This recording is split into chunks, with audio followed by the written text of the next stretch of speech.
Councillor Charles indicate, but so far no other members. Councillor Charles, after you. Thank you, Chair.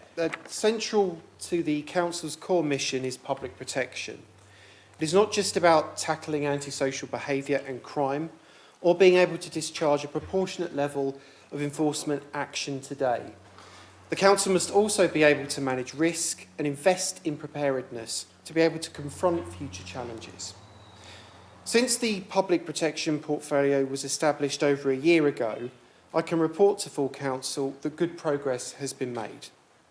Thanks to the combined efforts of the Council's community safety team, neighbourhood police officers and other partners, antisocial behaviour incidents are down in Harlow, recorded over the last rolling 12 months by 14%. Over the same period, crime in Harlow overall has reduced by over 10%. The reduction has, in part, been aided by interventions like Safe to Go Stow. Violent offences with injury are down by 53%, and crimes occurring within public spaces have fallen in the Stow by 73%. This shows that targeted interventions, backed by an evidence-led approach to community safety, work. Officers from the Council's community safety team have also had some notable successes with CCTV. The team provided images to support a major police investigation into a firearms incident, which led to the perpetrator being arrested. New cameras at Staple Tie identified the individuals who carried out the criminal damage at the local paddling pool, and footage in Old Harlow High Street helped confirm the identity of a stalker. Moving to other matters, the Women's Safety Charter was also recently launched.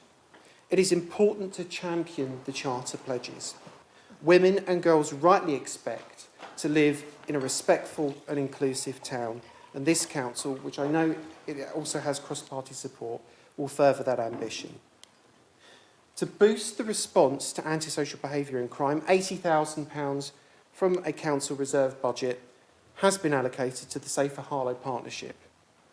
This has been supported by the Chief Constable's decision to increase the number of neighbourhood policing team officers by 4 in the town. 3 have joined the team already, and another is set to join next month. Now, one of my first acts as the Cabinet Member for Public Protection, working alongside Councillor Pearce, was to increase the financial assistance available to disabled people so that they could live independently at home. I'm pleased to confirm that the number of home adaptations increased by 62% based on the previous year. These adaptations improve the quality of life of our disabled residents, whilst helping to reduce demand on social care and the NHS. There is, of course, more to do to strengthen the Council's approach to community safety and enforcement. A new Community Safety Action Plan will be developed to build on the priorities set out in the Building Harlow's Future document. To keep a clear focus on antisocial behaviour and crime, a Community Safety Summit will be held in the town. The summit will look at how best to tackle areas where residents feel unsafe, agree a new approach to the deployment of Council CCTV, and consider ways to improve reporting, which has not been helped, of course, by the closure of the front counter at Harlow Police Station. Vulnerable residents rely on face-to-face interactions. I have made that point clear to the Chief Constable and will continue to seek a rethink. Resilience planning is particularly important. The Council is working with senior fire officers on tower block safety and is working to meet its protect duty obligations to ensure key publicly accessible places are more secure. In terms of enforcement, early preparations have been made in anticipation of gaining new private sector housing enforcement powers set to be introduced under the Renters' Rights Bill. The Council's ultimate ambition is to improve residents' confidence in its ability to tackle community safety issues. The balance struck when enforcement functions need to intervene and what steps are taken to engage with residents to address issues. I believe the work already undertaken has put in place the right foundations to be able to better confront those who go out of their way to negatively impact our community. Thank you, Chair. Thank you, Councillor Charles. Councillor Carter.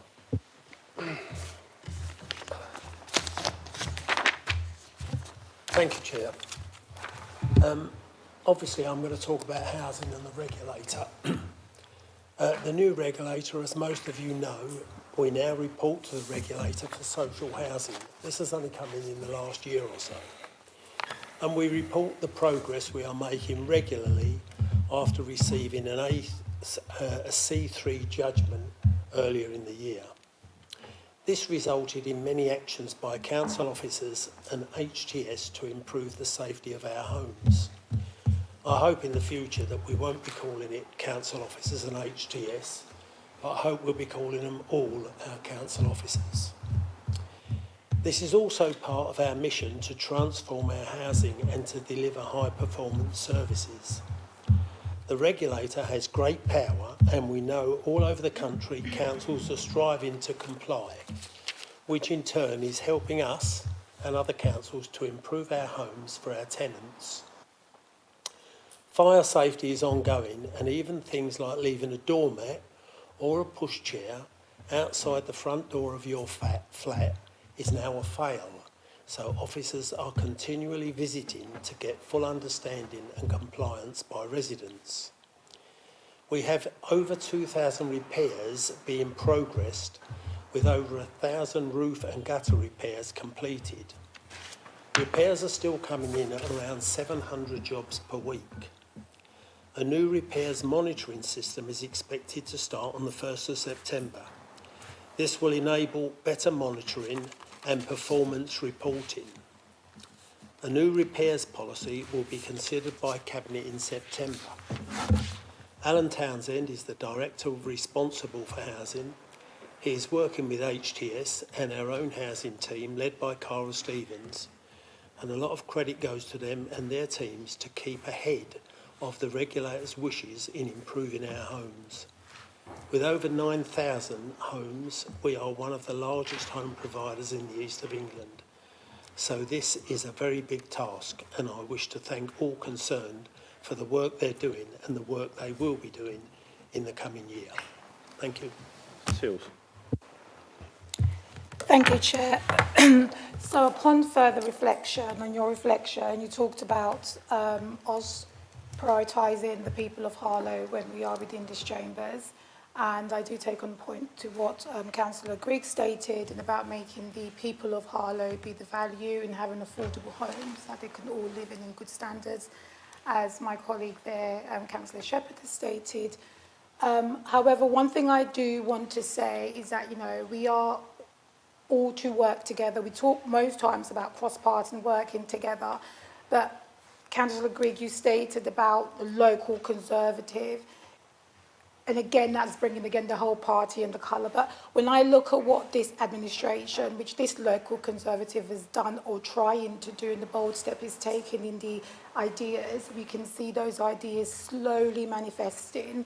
That's the boldness, because before nothing existed to do that. And I think that should be encouraging, rather than us constantly bantering and criticising, working together in how we can find the things that are not working and build on them. And I know it's a political thing, but again, in the real measure, I think as the leader of this administration stated, that it's an exciting time for Harlow and the people of Harlow, that we are boldly taking steps in making things which could not have been done before. And we're making those changes in our housing, in our development, in the region, in bringing back economic growth within Harlow, which is something that we need to value, because without money, you cannot do anything.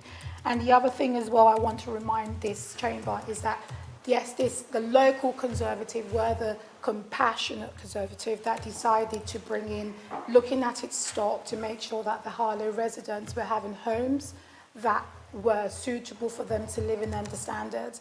And irrespectively of all the, you know, the challenges, the cost of money, we somehow got through that. And I think going forward, I think it is exciting time. It's not perfect, but it's a step away from where we were, showing that this Conservative, compassionate local Conservative does care and is putting its people at heart, hence the reason why we're making all the decisions that we're taking.